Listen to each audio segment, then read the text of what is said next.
we are moving forward to our next presenter. It's Paul Ehenberg. He's already here with us, so let's welcome him. Hi, Paul. Can you hear me? Yes, Sarina. Hi. Good day to Hi. you. And Thank you so much for being here and adding value in our program. We are really honored to have you here, and I hope you have enjoyed the sessions before this. absolutely. Yeah. Okay. Absolutely. Yeah. Okay, so ladies and gentlemen, now with us is Paul Ehenberg, who is a head digital banking and online channels at Nine Payment Service Bank Limited. And he's having a 14 plus years experience in the telecoms, banking, and fintech industries across role and supporting function information technology, marketing, digital banking, customer experience, and service. So he will be sharing his expertise on digital banking future. So let's listen his interesting presentation.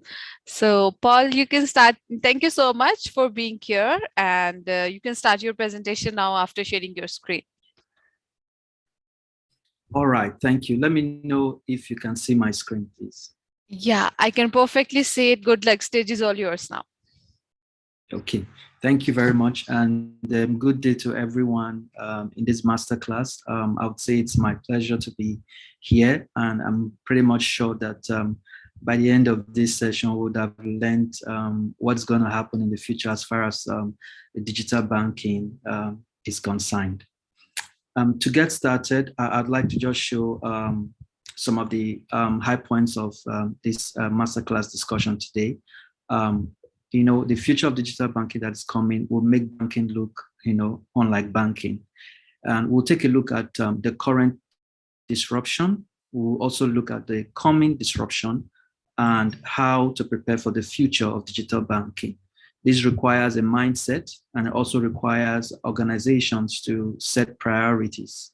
We will touch on all these things and we'll see how the future of digital banking looks. Now, the past 5 years have seen, major advances in digital banking, and we've seen how new approaches, new methods, new ways of doing things have completely overwritten the traditional banking approaches. However, it seems we've just begun to scratch the surface as far as digital banking is concerned. What the next 5 to 10 years will reveal will be mind-boggling. What the next 5 to 10 years will reveal will be overwhelming, especially for the banks, the traditional or deposit money banks who are not getting set for the future of digital banking. In terms of the current disruption, it's important to state at this point that evolution will always precede regulation. Evolution will always precede regulation. I say that because if you look at what has been happening in the fintech space, in the entire digital ecosystem, you see that technology evolves faster. Digital products and services come up faster before even the regulators catch up to it, and then they begin to regulate it. And so a lot is achieved in a time window before regulation comes. And what this means is that for the traditional banks we have today, a bank going digital is a completely different thing from a bank being fully digital. Today, we have traditional banks who are launching digital platforms. They are digitizing their products and services, but that does not ideally make them a digital bank. A digital bank is a thought process. It's something that starts and exists at the very, very foundation of how the bank is built. Every process, every customer journey is fully digitized. There is zero paperwork. And these are some of the advances we've seen in the past 5 years. Today, we have digital banking platforms that, that enable zero paperwork. There is nothing like physical account opening forms. There is no deposit or withdrawal slips. There are no physical documents, even when you want to upgrade your account from one tier to another. There is no working required. Everything is just zero paperwork. To open an account, you just use the mobile app or the web-based digital banking platform, and you set up your profile in a few minutes, maybe 2 to 4 minutes, And then if you want to upgrade your account, everything is done on the fly, real time. Another advance we have seen is branchless banking. Today, most banks are shutting down branches. They have actually shut down a lot of branches. And this is because of the current disruption that we see. No more waiting queues. You don't need a physical contact, and you don't even need to visit a bank to carry out transactions because everything has been digitized. Today, you have banks that operate from a single head office and they cover multiple countries. That is what the future of digital banking is. And I'm talking about what has happened in the past 5 years. Another trend we've seen in the past 5 years is banks, especially the digital banks, becoming bank of the fintechs. Today, we have wallet systems, virtual accounts, we have automated recurring payments, we have vertical integrations to third-party service providers. And all these have been made possible by the way the fintech companies, have showed diverse possibilities, emerging trends in the way services can be presented to users, in the way not just the regular financial services, but other services in other sectors can be launched using digital platforms into the market. The two digital banks we have today are becoming the banks for the fintechs because it requires a fintech kind of thinking to even operate a digital bank. And so you see banks offering wallet systems today to fintech companies who have their mobile app, but because they are not licensed by regulators to hold funds in those wallets, they need a bank to support. So we'll see the proliferation of wallet systems, virtual accounts to support what the fintechs are doing. These are the things we see in the current disruption. Now, let's take a look at what is coming. In the coming disruption, we're going to see what we call a fully convergence of banking, payments, and investing options, all put together, integrated together, giving an omni-channel unified experience across verticals of products, services, solutions, and all kinds. One of the major disruptions we are going to see in the next 5 to 10 years will be the rise and rise and rise of contactless payments.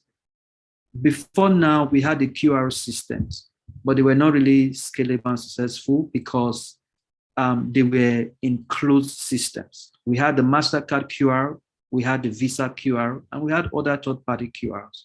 But you needed to be on each ecosystem to use each QR. But today, interoperability across these platforms is now possible. What has happened is that you do not need to be on Master QR or Visa QR or any bank QR. With the integrations that have been possible today, these whole systems are connected. So anywhere you find yourself with a QR, it will work across banks, across industries. You can walk into a hotel and pay for your bill with a QR code, with a QR payment system, just by bringing out your mobile app, scanning the QR, entering the amount you want to pay, and then completing the transaction with your security PIN or your transaction PIN. Another way that contactless payment will rise is by the use of the phone number.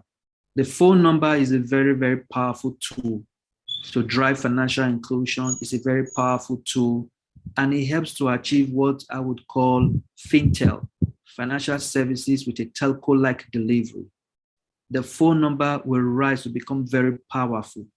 Your phone number will become bank accounts. The phone number will be used to initiate transactions and complete transactions. As long as you have a phone, regardless of whether it is a smartphone or not, as long as there's a phone number, you'll be able to consummate transactions. People will receive money even without having bank accounts because their phone number will work that way. I'm not talking about mobile money. I'm talking about something that is beyond mobile money. This is what we will see. And like I said, it would be financial services with a telco-like delivery. We'll also see virtual accounts. The physical cards, the plastic cards are gradually on their way to death. It's just a matter of time. You will not find them anymore. They will be replaced by virtual cards or an equivalent that is better. Things around expiry dates of cards, things around CVV, you will not be finding those kind of things. You will not be finding card numbers and all those kind of things because you will have contactless systems change it. You go to a petrol station or a gas station, and you don't need to touch anything, and you can pay off when you're done and you go. This is one of the coming disruptions. Another set of coming disruptions we'll see is the digital wallet systems that will rise. There are a lot of ongoing partnerships between the financial institutions like deposit money banks, traditional banks, the major commercial banks, and fintech companies, those who operate payment gateway services, those who are payment service solution providers, who are now forming partnerships, who are now building products and services in synergy as such that any fintech that usually would have that limitation of not being able to start up because they don't have the regulatory requirements to hold people's funds. Those barriers are now being broken because of this kind of partnerships. So you are going to see a proliferation of digital apps, digital platforms, fintech companies rising up with various innovative products and services that would depend on digital wallets. And so as the fintechs are rising up, the banks will be getting ready to, or will be ready to provide digital wallets. This is another area where banks will be able to move into various verticals. An agricultural company can, or an agricultural startup can have a platform, and you have a wallet system on that platform. Behind that wallet system is the bank. You may access the platform, but you are dealing with the bank. And so these are the kind of things that we will see as far as digital wallets are concerned. We're also going to see great penetration as far as financial inclusion and literacy, financial literacy is concerned. People will be able to access loans, microinsurance, credit schemes, saving schemes, investment schemes like never before. I know the central banks of many countries have tried their best in terms of saying how they will drive financial inclusion, but in the coming 5 to 10 years, there will be significant achievement in these areas. Using the contactless payment options, using the trending agent banking networks, this will be possible. Agent banking, for example, will help drive financial inclusion further, as banks will not need to invest in physical structures, but a POS terminal can be a bank right out of the box. And they will be able to use the POS terminal at agent locations to offer these services I have mentioned, including loans, insurance, credit solutions, unified utility payments, and several other financial services. However, to drive financial inclusion, there's the urgent need to also drive financial literacy.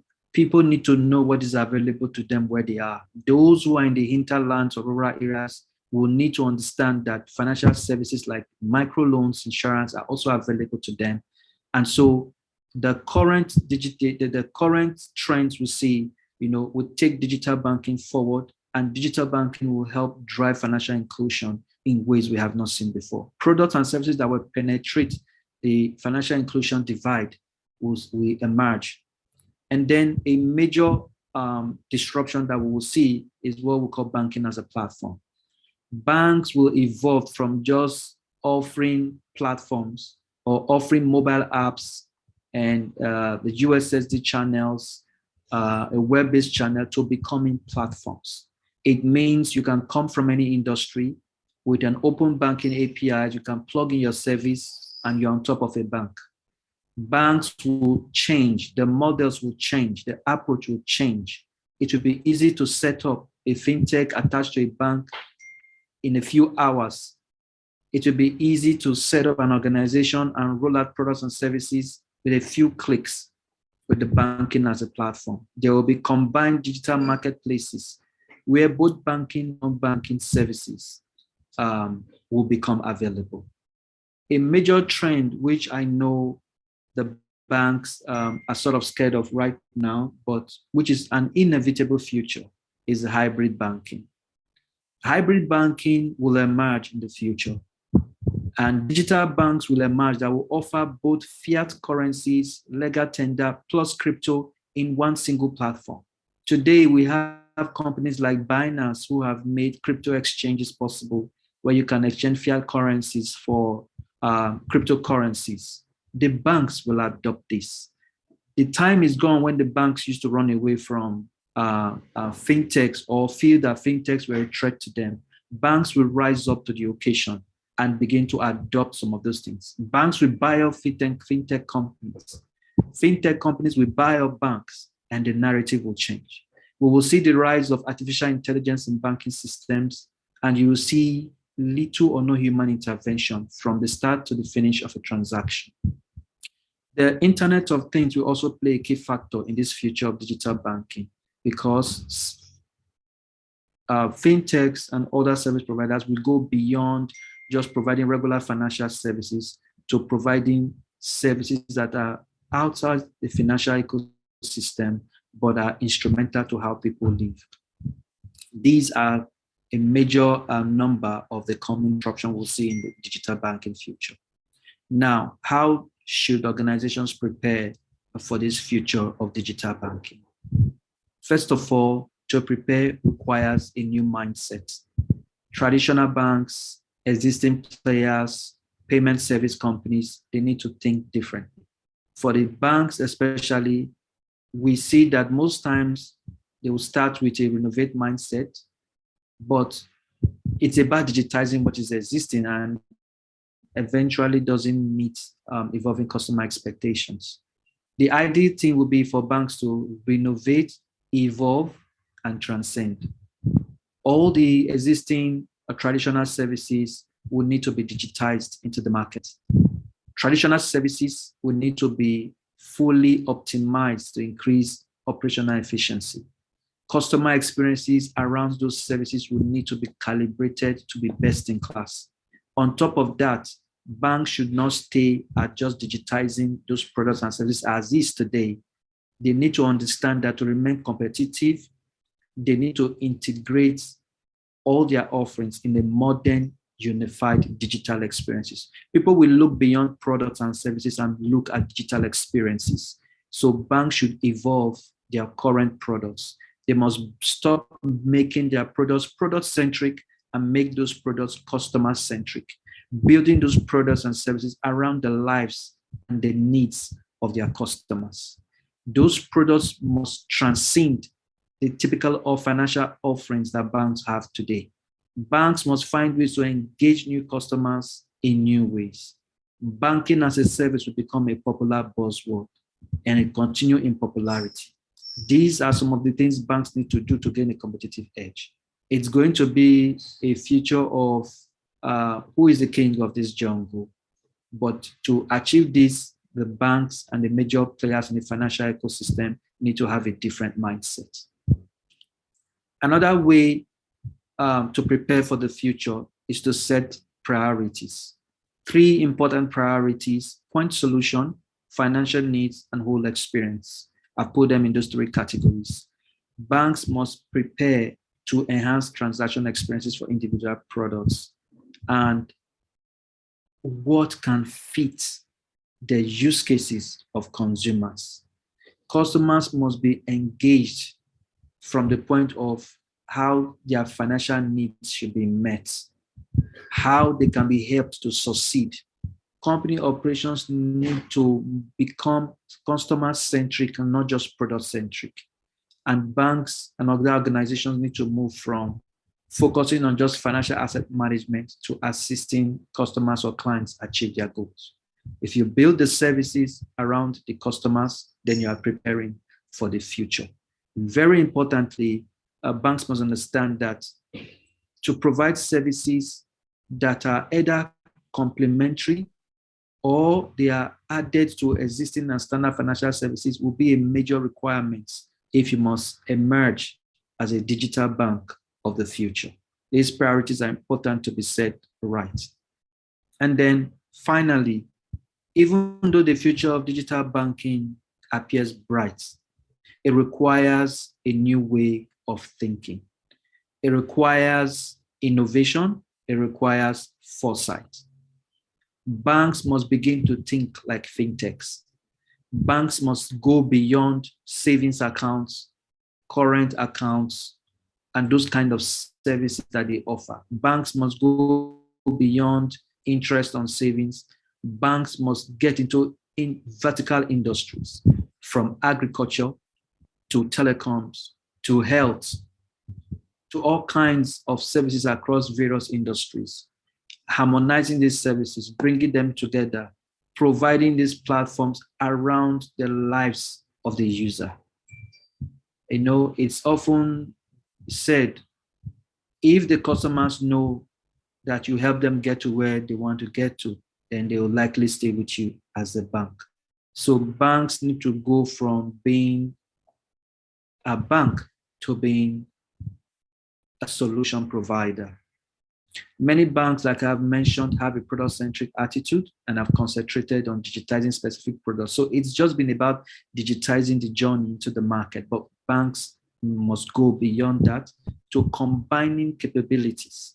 Banks must go beyond just digitizing products and journeys to capabilities, to providing capabilities across products.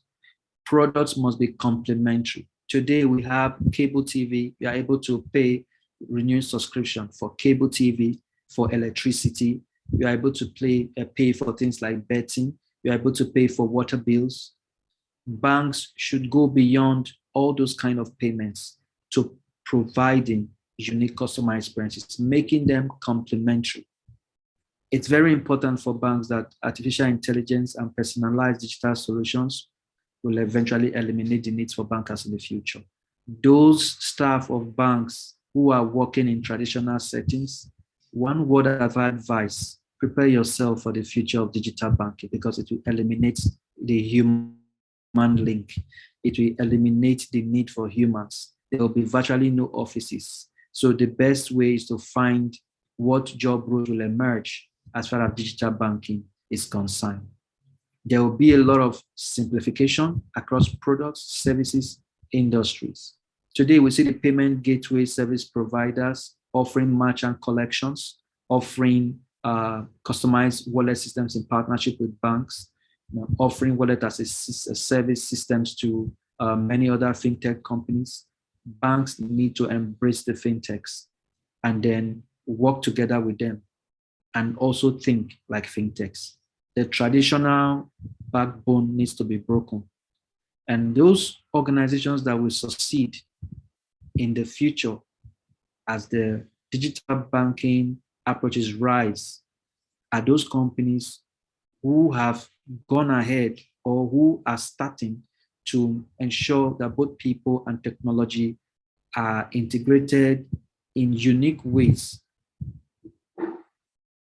to deliver on unique products, services, and innovative customer experiences. The future of digital banking is bright. We all must prepare for it.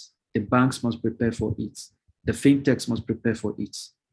It's a future that we cannot deny. Thank you very much. And I'm happy to take questions at this time and respond to any other queries that may come. Thank you very much. Thank you for listening. Hi, Paul. Thank you so much for your interesting session. And we have received some questions for you in the chat. So I can tell you the question and you can answer them here. So one of our attendee, Luis, has asked you a question. Could you please delve a little bit more with a sample, the hybrid banking idea, how crypto world and legacy world you see is going to live together in future financial sector? Okay, great question. I made a typical example of the case of the companies like Binance and Luno, who are doing very well when it comes to creating cryptocurrency exchanges. What they've succeeded in doing is making what we call a peer-to-peer service for those who want to sell crypto in exchange for fiat currencies. I mean, real money, maybe in dollars, or pounds to receive those money. So that has been possible, and that is on the mobile app. Instead of the regulators to fight that kind of thing and say, no, this will kill legal tender, what regulators need to do is to embrace it. And when they embrace it, what is happening outside of the banking system can be made to happen within the banking system. So within a digital banking app, I should be able to change and convert my cryptocurrency to amounts in dollars. I should be able to buy cryptocurrency with my amounts in dollars. One should not be a threat to the other. One should help each other. So what we need to do, as those of us who run digital banks, is to make sure that we make this possible. Regulators need to understand that this is the future and we need to stop fighting the future. So like I said, those fiat currencies, the cryptocurrencies, the means of legal tender can work. In Nigeria, for example, I think our central bank, the Central Bank of Nigeria, understood this particular assignment and they understood what is coming in the future. So they built a system based on blockchain that is called the e-Naira. It's a digital form of the physical Naira notes. And so they allowed banks to integrate it. So you can convert your physical Naira or your normal Naira to digital Naira and use the digital Naira to do your transactions. So that's the positive outlook in the way banks are beginning to accept this future. So both will coexist. You may not necessarily need a platform like Binance, to go and do your cryptocurrency exchange because banks will allow investments. Even as far as even Forex trading, you will see integration of these platforms together in a hybrid banking. Thank you, and I hope I answered your question. Hi, Paul. Thank you so much for answering the question. And I'll ask the audience that if they're having any question, they can drop the questions in chat, and Paul is here to answer all of our questions. Thank you so much, Paul. Thank you. Thank you for your informative session. Thank you very much, Sarina. Thank you. Have a great day.